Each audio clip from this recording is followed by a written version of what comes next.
Welcome to the Whitelines Real Time Reviews, where the recipe is simple. You take one ride up, take one snowboard, and when they're done, judgment comes from the clipboard of power.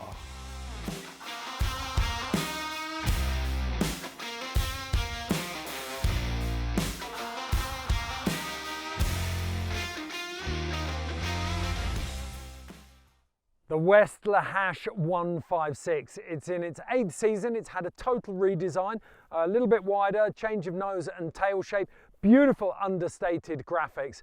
The price tag is 750 Swiss francs, one of the most expensive boards on the market, and it's in one of the most competitive areas, the all-mountain category.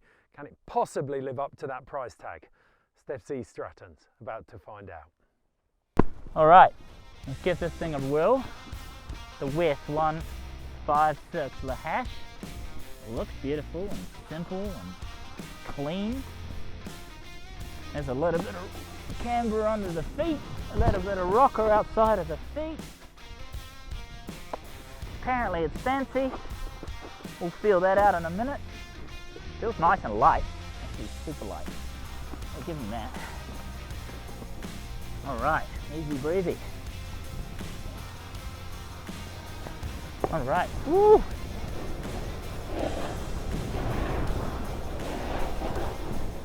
Wow.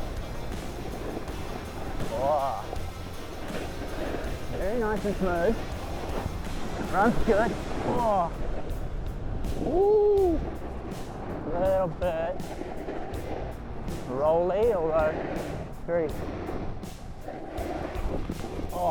smooth. It feels nice.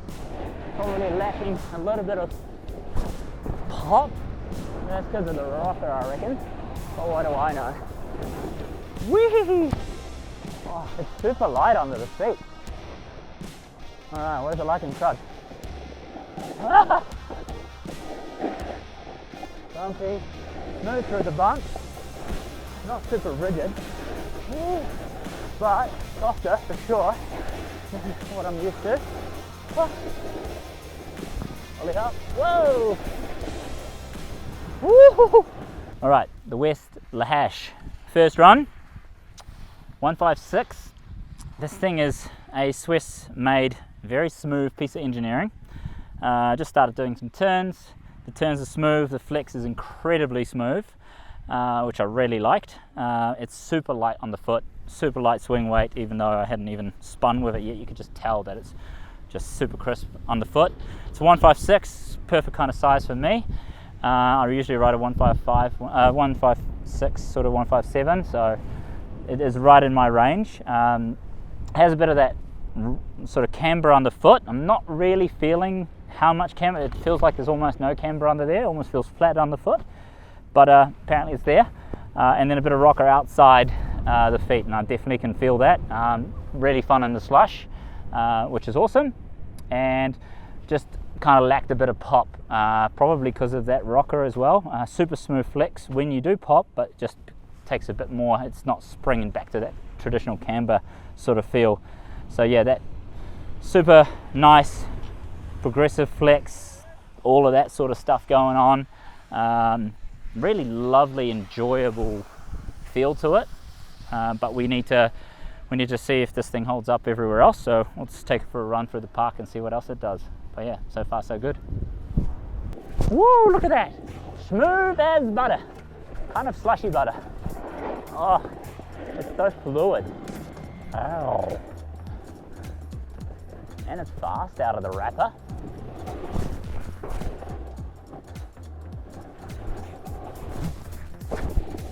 Not on that slush, it's not. Woo. All right. Yeah, it's there. Oh, all right.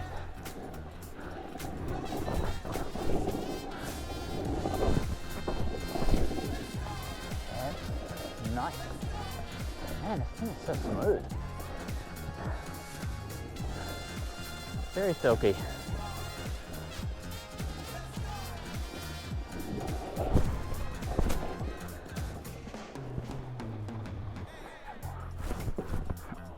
Yeah, it feels good.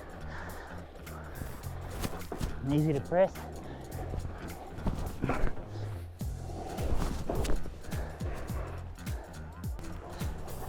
La na na da da da da.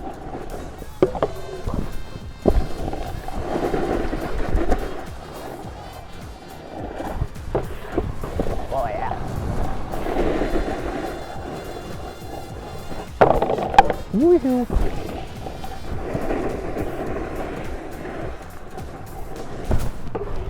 Wow. Whoa.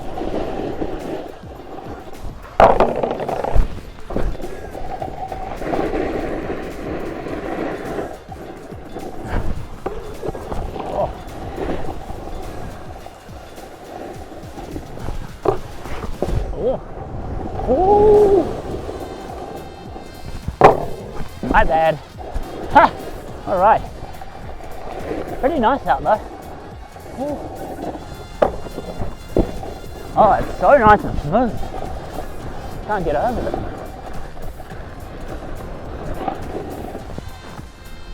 Wow.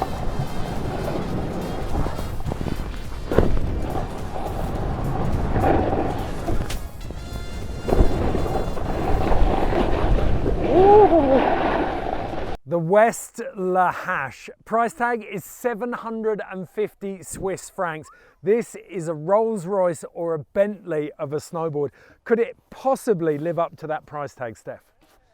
Well, took it out for a ride and I can't really fault it when it comes to quality of design, quality of feel and flex and things like that. It is a smooth operator. It's absolutely silky when you start riding it. I quote, "It's just smooth. It's phenomenal." It's pretty much how I felt when I rode it. It's very hard to fault it for what it is and what the design is. You know, the rocker's there, so that's something that you've got to take into account. So if you like a little bit of rocker but still want a bit of camber on the foot, this thing is silky smooth. It's pretty amazing actually. I was thoroughly surprised by the quality of the detail, or almost the lack of having to feel anything because everything was just happening so smoothly. He started talking in this mystical, enigmatic way after he'd used the board, and I couldn't put my finger on it, so I actually bindinged it up and rode behind the boys while they were filming some of the other boards. And it has a subconscious quality to it, doesn't it? Where you're not asking it to do stuff, it's just doing it. It's just doing it smoothly, precisely. It still has precision, and it's got response, but it doesn't have any catchiness to it. I'm fascinated. This is probably the most competitive board category in snowboarding. As to quote West, they say, reliable all-mountain boards that stand strong under your feet. There are so many all-mountain boards out there. Why are you going to pay 750 francs for this one? That's a very good question, because if you can afford a board like that, at the same time you might even have one or two boards, so you might have a bit of a quiver, but at the same time, this thing, if you like a little bit of rocker, and you want to hit every part of the mountain, or you just like one part of the mountain, doesn't really matter. This thing actually does it all quite smoothly, and I can't really fault it in that way at all. I would say maybe high speed, chatter, kind of, icy day. There is a little bit of, that rocker might not help at the bottom of a really steep high speed kind of line. But if it's deep enough in power, you'd be sweet. But we come back again. What you gain in deep snow with the rocker, you lose on icy hard pack snow. Yeah, and that's where that camber in the middle of, if you're centered out of your line, you'll be sweet.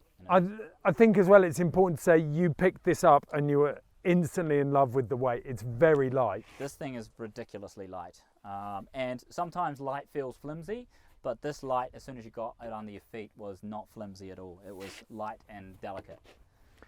Okay, I think the judgment has been passed. If you like the finer things in life, fantastic tequila, caviar and snowboards, the West La Hache could be for you.